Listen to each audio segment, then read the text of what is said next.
Vous écoutez la radio nationale du Mali. Il est 9h ici à Bamako, la même heure à Kouroussali.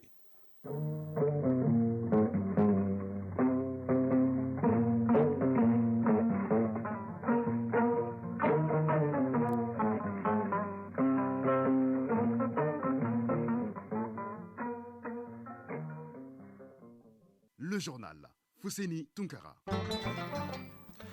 Bienvenue dans cette édition, la première de Mali Actualité, les titres.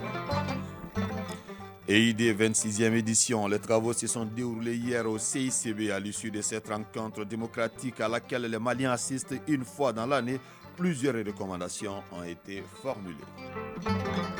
Une unité de transformation des déchets plastiques à Moutougula, 100 millions de francs CFA, c'est le coût de réalisation de cette nouvelle unité. Et c'est le fruit d'une collaboration entre la Fondation Strom et ses partenaires, dont l'Association malienne pour la survie au Sahel. Les temps forts de la cérémonie d'inauguration dans ce journal. Focus Santé Zoom ce matin sur certaines maladies climato-sensibles comme la toux, le rhume ou la grippe, des pathologies fréquentes en cette période de fraîcheur. Nous sommes heureux de vous compter parmi nous. Bonjour à vous, merci et bienvenue dans ce journal. Parmi les interpellations soumises aux membres du gouvernement, on parle bien sûr de l'EID. Certaines ont tout de suite trouvé des réponses favorables pendant que d'autres les seront dans les jours à venir. On note aussi non seulement une participation très appréciée des communautés, mais aussi des citoyens dont la satisfaction des revendications parfois est juste subordonnée à la fourniture des pièces pour compléter leur dossier. Et suivez plutôt quelques éléments de réponse, des réponses bien sûr des réponses données par des membres du gouvernement au cours de cette édition de l'EID, un reportage de Modibo Mariko. Face aux préoccupations brûlantes des citoyens, les réponses des membres du gouvernement semblaient on ne peut plus pragmatiques au cours de cette édition de l'EID, l'espace d'interpellation démocratique. Des réponses à la hauteur des attentes comme ce fut le cas de la dame d'Écaille, nettoyeuse de son état. Colonel Ablaye Maïga, ministre de l'administration territoriale et de la décentralisation. Le CSCOM, employeur de Mme Diarra, est condamné à lui payer les arriérés de salaire estimés à 140 000 francs CFA et les différentiels évalués à 1 500 000 francs CFA. Considérant l'existence d'une décision de justice du tribunal du travail, ensuite il est certain que Mme Diarra, et nous le reconnaissons, n'est pas responsable des dysfonctionnements de l'association de santé communautaire. Également, et en toute franchise, nous ne pensons pas que le paiement d'un montant total d'1 640 000 francs CFA soit au-dessus des capacités financières de la commune urbaine de Caille. En application de la vision de son Excellence le colonel Assimi Goïta, président de la transition, chef de l'État, nous prenons l'engagement que Mme Diarra recevra la totalité de ses droits financiers le lundi au plus tard à midi. Une autre interpellatrice heureuse ce jour, Mme Alimatou Niang, vendeuse à PMI Mali, et M. Gouassou Diarra, victime de la non-prise en compte de sa situation lors de la liquidation de la régie des chemins de fer du Mali. Dambélé Marina Sissoko, ministre des Transports et des Infrastructures. J'ai suggéré au ministre de l'Économie et des Finances la prise en charge à titre exceptionnel de ses droits dans le volet social de la liquidation de la régie du chemin de fer du Mali. Modibo Keïta, ministre du Développement rural. Il convient alors de conclure ici que le processus de règlement de la créance de l'interpellateur est en cours au niveau du ministère de l'Économie et des Finances. Dans cette série d'interpellations, on note aussi que les communautés ne sont pas demeurées en reste. Le ministre de la Santé et du Développement social a de ce fait reçu une plainte du collectif des usagers de l'hôpital Nianankoro Fomba de Ségou sur l'accès aux services de santé dans cet hôpital. Les problèmes sont bien réels et ils trouveront leur solution dans la nouvelle politique de création des hôpitaux du district, entre autres. Djeminatou Sangare, ministre de la Santé et du Développement social. Le gouvernement est dans la dynamique de créer de véritables hôpitaux de district. Donc, le premier hôpital de district du Mali a été inauguré à la commune 4 du district de Bamako. Les travaux sont en cours pour l'hôpital de district de Bougouni et l'hôpital de district de Nioro du Sahel. Également, les dispositions sont en cours pour celui de Bla qui va désengorger l'hôpital de Ségou. Et concernant Farako aussi, les travaux sont beaucoup évolués. Nous sommes au niveau des équipements. Donc, c'est pour vous dire que des actions sont en cours pour désengorger toutes nos structures. Autre interpellation venant des communautés, ce sont celles formulées par le Forum de la société civile de Tombouctou. Ces collectifs et les agents de l'Institut des hautes études et des recherches islamiques se préoccupent d'une part de l'avenir culturel de la cité des 333 et d'autre part des manuscrits de Tombouctou en particulier. Andogoli Guindo, ministre de l'Artisanat, de la Culture, de l'Industrie hôtelière et du Tourisme. Une nouvelle loi a été adoptée en 2022. Il s'agit bien de la loi fixant le régime de la protection et de la promotion du patrimoine culturel en République du Mali. Que dire des innovations apportées par cette nouvelle loi? Il s'agit principalement du renforcement de la protection juridique du patrimoine culturel, notamment en relevant le niveau des sanctions à travers la mise en place d'une grille de sanctions bien sûr des auteurs d'atteinte ou d'agression au patrimoine culturel. Des citoyens aussi ont interpellé le gouvernement sur la régularisation de leur situation professionnelle, soit après des accidents ou des formations professionnelles. D'autres ont demandé à rentrer dans l'air dû après des services rendus à des structures de l'État. La non-satisfaction de certaines de ces demandes est tout simplement liée à la non-fourniture des pièces appropriées. C'est à quoi les membres du gouvernement les ont invités pour rentrer dans leurs droits. 9h passées des 6 minutes, je vous l'annonçais au titre, les travaux de la 26e édition de l'espace d'interpellation démocratique ont formulé plusieurs recommandations au nombre desquelles la diligence dans le traitement des dossiers soumis, la création d'un cadre de concertation entre les deux départements concernés et par le même dossier. Pour plus de précisions, écoutons le colonel Abdoulaye Maïga, ministre d'État de l'administration territoriale de la décentralisation, représentant le Premier ministre. Des propos recueillis par Nhoum Sissoko. Pour cette 26e session, le médiateur de la République a reçu au total 334 interpellations, dont 243 ont été retenues. Elles se répartissent comme suit. 28 interpellations pour être lues, 215 interpellations pour suite à donner, et enfin 84 interpellations non retenues. À cela, il faut ajouter la satisfaction de cette interpellation pendant les travaux de dépouillement, ce qui dénote de l'engagement et de la disponibilité des départements ministériels pour la protection et la consolidation de l'état de droit et de la bonne gouvernance dans notre pays.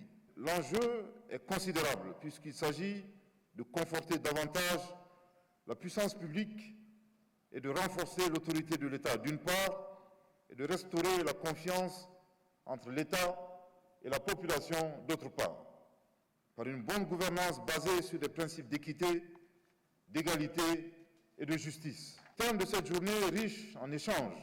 Je vous donne l'assurance que les recommandations issues des travaux de cette session de l'EID seront traitées dans la limite des moyens et des ressources disponibles avec diligence par le gouvernement. C'est aussi le lieu pour moi de réitérer la gratitude de son Excellence, Monsieur le Président de la Transition, chef de l'État, Son Excellence le colonel Assimi Goïta, de Son Excellence le Dr Choguel Kokala Maïga, Premier ministre, chef du gouvernement, de l'ensemble du gouvernement, à tous les participants à cette 26e session de l'espace d'interpellation démocratique. À l'instant, c'était le ministre Abdoulaye Maïga, ministre d'État de l'administration territoriale de la décentralisation et représentant bien sûr le Premier ministre.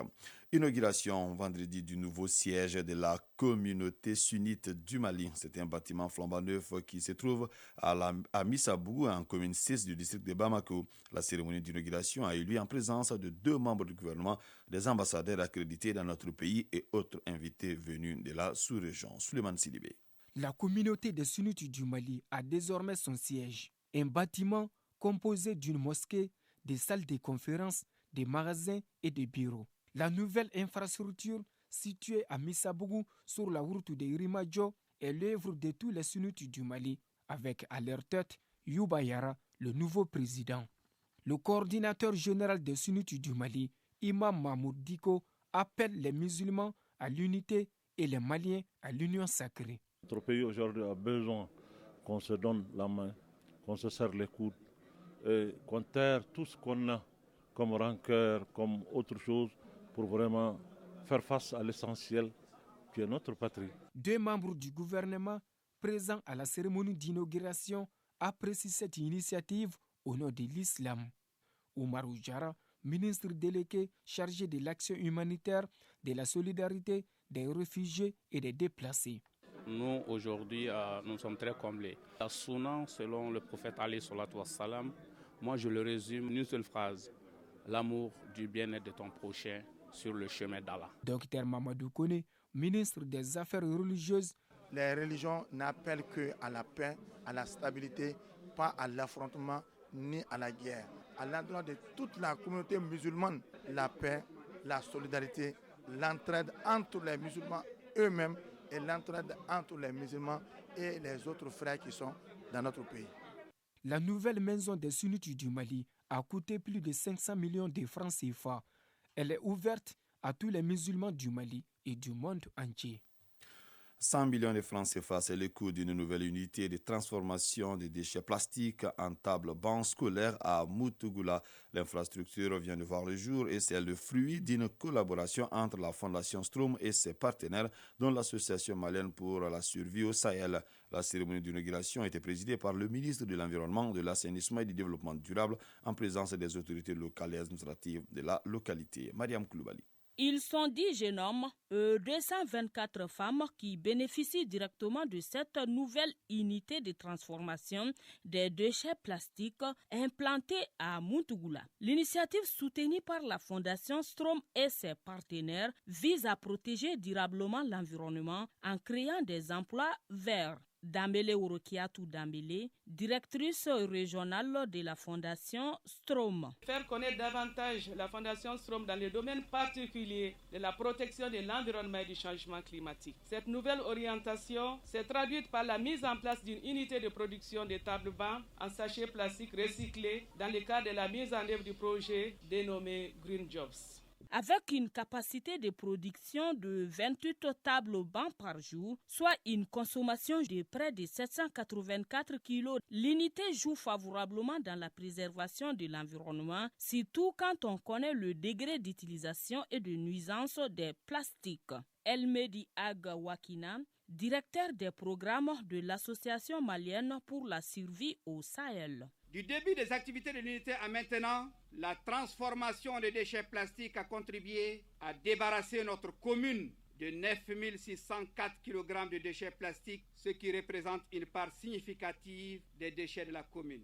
Modibo Kone, ministre de l'Environnement, de l'Assainissement. Au Mali, la lutte contre les effets néfastes des changements climatiques en général et la désertification en particulier est une priorité dans le choix des politiques de développement socio-économique, car les couches sociales démunies sont les plus exposées et les plus vulnérables à la fois aux impacts du changement climatique et de la désertification. Les bénéficiaires ont vivement salué l'initiative et formulé un cri de cœur auprès des autorités dans le cadre de l'écoulement des produits qu'ils fabriquent désormais.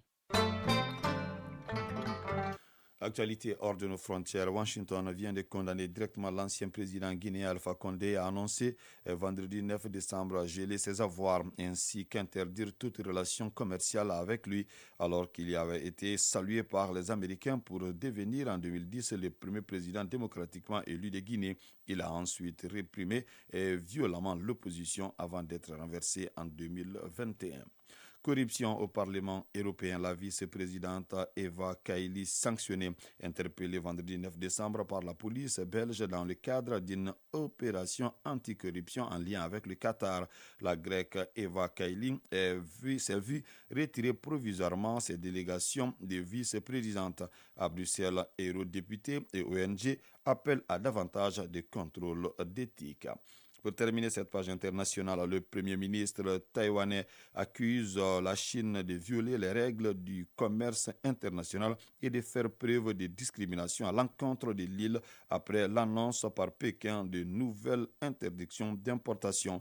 Le ministre a précisé que cette mesure est liée à une réglementation imposée par Pékin le 1er janvier qui exige que tous les exportateurs de produits alimentaires et de boissons alcoolisées vers le continent soient enregistrés auprès des douanes chinoises. Focus santé. Focus santé. La fin de la saison pluvieuse a été déclarée sur l'ensemble du territoire pour laisser place à la saison froide. Cette période se manifeste par le vent de l'Harmattan accompagné généralement de poussière. Une période favorable à certaines maladies climato-sensibles comme la toux, le rhume ou la grippe. Comment se protéger? Quelles précautions prendre durant cette période? À suivre dans Focus Santé en rediffusion avec Parakissa Ouattara. Un vent sec accompagné d'une réduction moyenne de visibilité par la poussière en suspension, l'Harmattan fait son comeback. Diabaté Fatoumata Sango, chef de service prévision météorologique à Mali Météo. Ça, c'est régi par les vents de nord-est qui prennent leur origine dans les pays tempérés et qui descendent. Ces vents se renforcent un peu par moment dans les zones comme Tombouctou, Gao et Kidal, qui sont des zones de source de poussière. Et la poussière va se retrouver suspendue à cause de ces vents dans l'atmosphère qui est entraînée par la direction du vent vers les régions du sud du Mali, y compris le district de Bamako. Nous sommes en pleine saison froide au dire de la prévisionniste. Pour qui connaît cette période, elle laisse la porte ouverte à de nombreuses maladies. Professeur Amidou Baba Sako, chef de l'unité ORL du CCRF de la commune 4 à Lafia-Bougou. Il y a quand même un certain pic des affections rhinopharyngées chez l'enfant, également de rhinite, de rhinosinusites chez le grand enfant et l'adulte. Le virus circule facilement aussi. Voilà, donc du coup, nous observons une hausse de ces affections virales rhinopharyngées. Des affections virales qui sont également dues à ces variations soudaines de température. Un vent sec et chaud durant la journée et un vent frais durant la soirée. Du point de vue de notre prévisionniste, l'attention doit être focalisée sur les enfants et les personnes âgées. Diabaté Fatoumata Sango, chef de service prévision météorologique à Mali Météo. Les enfants, il faut les protéger au cours de la nuit contre cette baisse de température et aussi dans la matinée quand ils partent par exemple à l'école. De les couvrir, de porter des habits adaptés et de les couvrir les nœuds, si possible avec le masque. Parce que ces poussières-là, elles sont microscopiques, on les respire et ça peut donner les maladies de poumons, les maladies respiratoires, etc. Les vieilles personnes, parce qu'au cours de la journée, nous avons une hausse de température et le corps se déshydrate sans qu'ils se rendent compte. Donc il faut qu'ils boivent de l'eau et au cours de la nuit aussi, comme les enfants, il faut les protéger. Quant aux spécialistes, ils préconisent des moyens de lutte précisément indiqués contre ces infections, c'est-à-dire l'augmentation de l'immunité générale. Professeur Amidou Baba Sako, chef de l'unité ORL du CCRF de la commune 4 à Lafia-Bougou. Quand on a une bonne immunité, on supporte une grippe. Mais le traitement symptomatique aussi, sans pour autant exagérer. Parce qu'il ne faut pas que les gens aient cette habitude-là, qu'à chaque coup de grippe, il faut aller prendre à la pharmacie de l'amoxicilline, un antibiotique. C'est une infection virale. Donc le traitement est symptomatique. Ça veut dire quoi? Quand on a de la fièvre, on casse la fièvre avec un antipyrétique. L'aspirine, si on n'a pas de problème d'estomac, le paracétamol. Si on a un problème d'estomac, on prend le paracétamol. Donc il ne faut pas prendre trop de médicaments. Vitamine C, paracétamol, ça suffit largement pour une grippe. Le mieux est d'être attentif aux informations météo pour s'adapter au climat et consulter un médecin en cas de maladie climato-sensible. Focus Santé.